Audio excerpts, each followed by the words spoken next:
Salut les sorciers et bienvenue dans la Pancine de la Gazette, notre nouveau format vidéo d'analyse de la saga. Aujourd'hui, on se pose une question. Qui a peur du méchant Voldemort ?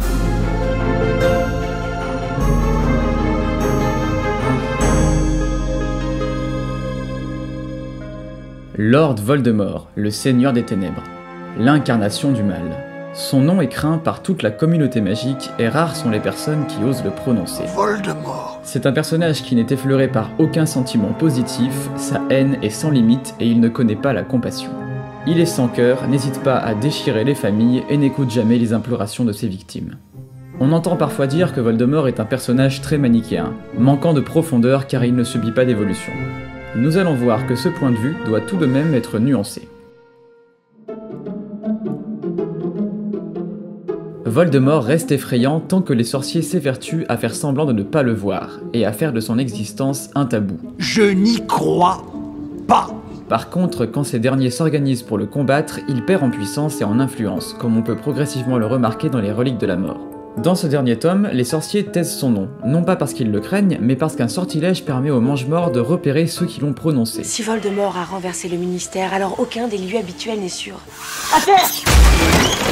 On peut considérer cet ajout artificiel pour renforcer le tabou qui entoure le nom de Voldemort comme un des premiers signes de son affaiblissement. J.K. Rowling tente de désacraliser son méchant iconique dans le tome 6 en nous dévoilant une partie de son passé. Voldemort est mauvais parce que son père a abandonné sa mère, que cette dernière est morte prématurément et qu'il a manqué d'amour durant toute son enfance.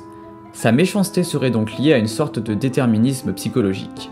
Après cette révélation, la caractérisation de Voldemort prend une toute autre dimension. Celui que tout le monde craint est finalement isolé et bien dérisoire. Il n'est pas différent du jeune garçon qui terrorisait ses camarades à l'orphelinat. Le personnage n'évolue pas en lui-même. S'il reste statique dans ses comportements, si son idéologie, sa mentalité se sont cristallisées pendant son enfance, la perception qu'en ont les sorciers connaît, elle, une nette progression.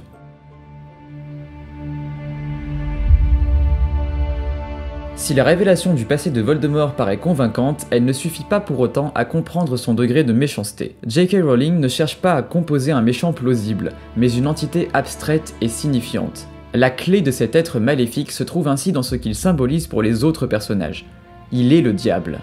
Tapi dans l'ombre, il repère les sorciers les plus faibles et exerce sur eux une influence néfaste.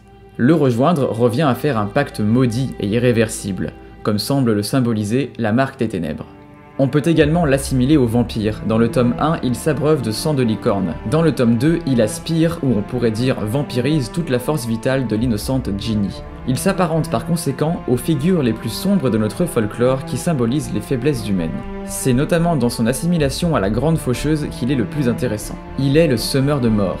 Descendant de Serpentard, il est capable de contrôler le basilic dont le regard est fatal et de s'emparer des corps de ses victimes en les offrant à Nagini.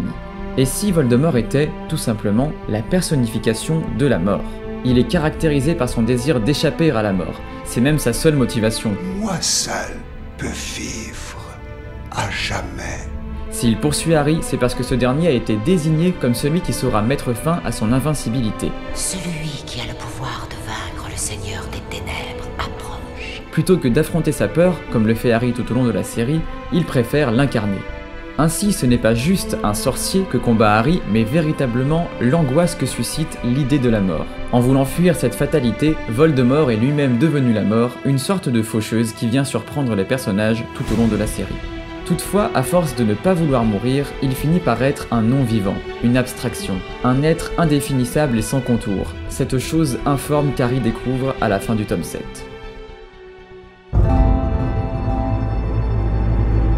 Le nom qu'il se donne peut s'interpréter de différentes façons. Il est celui qui vole la mort des autres, leur mort naturelle ou accidentelle, celle qui ne peut être évitée. Cela peut aussi signifier qu'il a pris la place de la mort elle-même. Si on ignore l'origine exacte de son pseudonyme, la deuxième hypothèse paraît beaucoup plus adaptée à ce que représente ce personnage pour les autres sorciers. Au départ, les personnages qui ne le craignent pas sont rares. Harry, Dumbledore ou Lupin. Cette témérité les distingue de l'ensemble de la communauté magique et en fait des êtres à part. Mais l'évocation seule de ce nom suffit pour inspirer une terreur soudaine à tous les autres sorciers. Pas ce nom, s'il vous plaît. Je n'ai pas peur de ce nom, professeur. Un comportement d'emblée présenté comme dérisoire par le narrateur et par Harry. Quand tu as vaincu Voldemort. Ne prononce pas son nom. Mais il peut se comprendre si l'on considère que toutes les angoisses humaines concernant la mort sont contenues dans ce nom. Voldemort est revenu. Comme le dit Hermione dans le deuxième film, Avoir peur d'un nom ne fait qu'accentuer la peur de la chose elle-même. et si cette remarque s'appliquait au tabou que peut constituer la mort dans l'existence d'un individu. S'il en avait eu la possibilité, il m'aurait tué cette nuit. Et moi qui m'inquiétais pour mon examen sur les potions. La peur qu'il suscite chez les sorciers serait alors principalement liée à son identification avec la Grande Faucheuse. On retrouve ce double sens dans le nom qu'il donne à ses sbires. Les mange-morts désignent les sorciers qui se repaissent de la mort des autres, mais aussi ceux qui désirent l'immortalité. Ils se rapprochent alors des cannibales qui dévorent la chair humaine de leurs adversaires pour s'emparer de leur puissance. Ils cherchent à exprimer leur désir de survie. On se rappelle l'euphorie de Bellatrix Lestrange dans le tome 5 quand elle tue le parrain de Harry. Son cri de joie « J'ai tué Sirius Black » qu'Harry ressent comme un affront est aussi une façon de dire « J'ai survécu à Sirius Black ». Voldemort et les Mange-Morts représentent un danger non pas parce qu'ils veulent vivre, mais parce qu'ils veulent survivre à tout prix, alors que de prime abord, rien de spécifique ne les menace. Lorsque Voldemort affronte Dumbledore, la mort est pour lui terrifiante, obscure et violente. Pour son adversaire, elle n'est qu'un sommeil éternel et en fin de compte peu effrayante. Pour comprendre ces différents rapports qu'ont les personnages avec la mort, le conte de Biddle le Barde constitue une clé importante. En effet, n'existe-t-il pas de nombreuses correspondances entre les destins de Voldemort, Dumbledore et Harry et ceux des trois frères?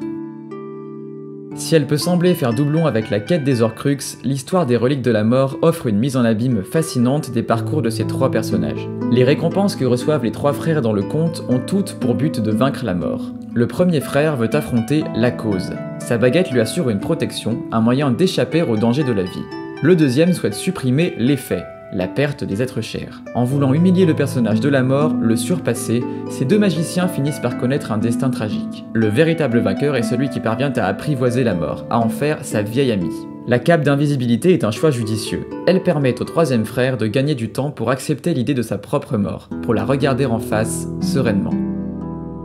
La fonction de ce conte est primordiale dans la narration. Il était une fois trois frères. Il offre une piste de lecture fascinante pour la compréhension de ces sorciers exceptionnels.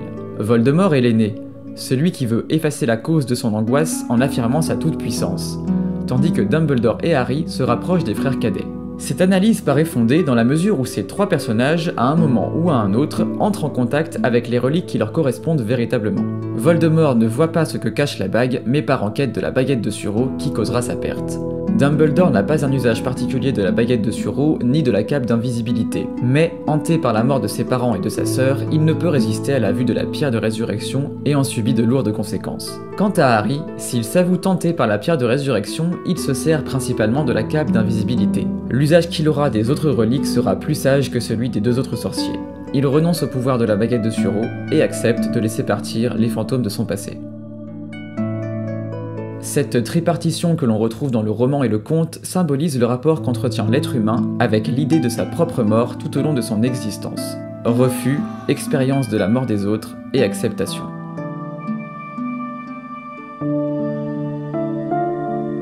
En nous confrontant à un tel méchant, J.K. Rowling nous apprend à dominer notre peur de la mort.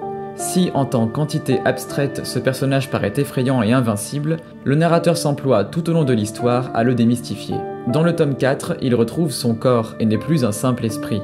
Dans le tome 6, son passé dévoile ses faiblesses, la révélation de l'existence des Horcruxes et sa mortalité. Finalement, ce monstre terrifiant n'était qu'un homme. Ce cadavre qu'on transporte loin de la grande salle, sans cérémonie, après la bataille de Poudlard. Car oui, pour ceux d'entre vous qui n'auraient vu que les films, c'est bien ainsi que Voldemort meurt dans les livres. Certaines personnes ont pu exprimer leur déception quant à la chute de ce personnage, qui manquait de grandiloquence, s'attendant à ce qu'il succombe à la suite d'un combat épique. Mais pour que le travail narratif de J.K. Rowling reste cohérent, il fallait que la mort de Voldemort paraisse ridiculement insignifiante. Car la mort n'est que cela, en fin de compte.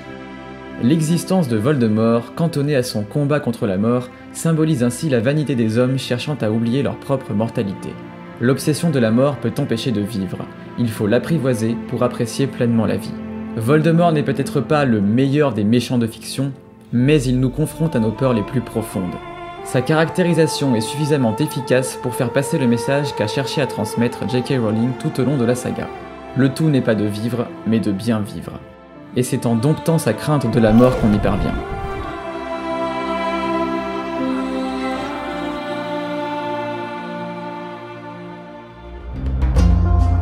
Nous voilà arrivés à la fin de cette analyse sur le grand méchant Voldemort. Ce premier épisode est une adaptation en vidéo d'un article rédigé par Wendy que vous pouvez lire sur notre site. Si comme nous vos têtes fourmillent de questions et réflexions incessantes sur la saga, n'hésitez pas à replonger dans la pensine. L'équipe de la Gazette a prévu d'y déposer ses analyses les plus passionnantes. A bientôt!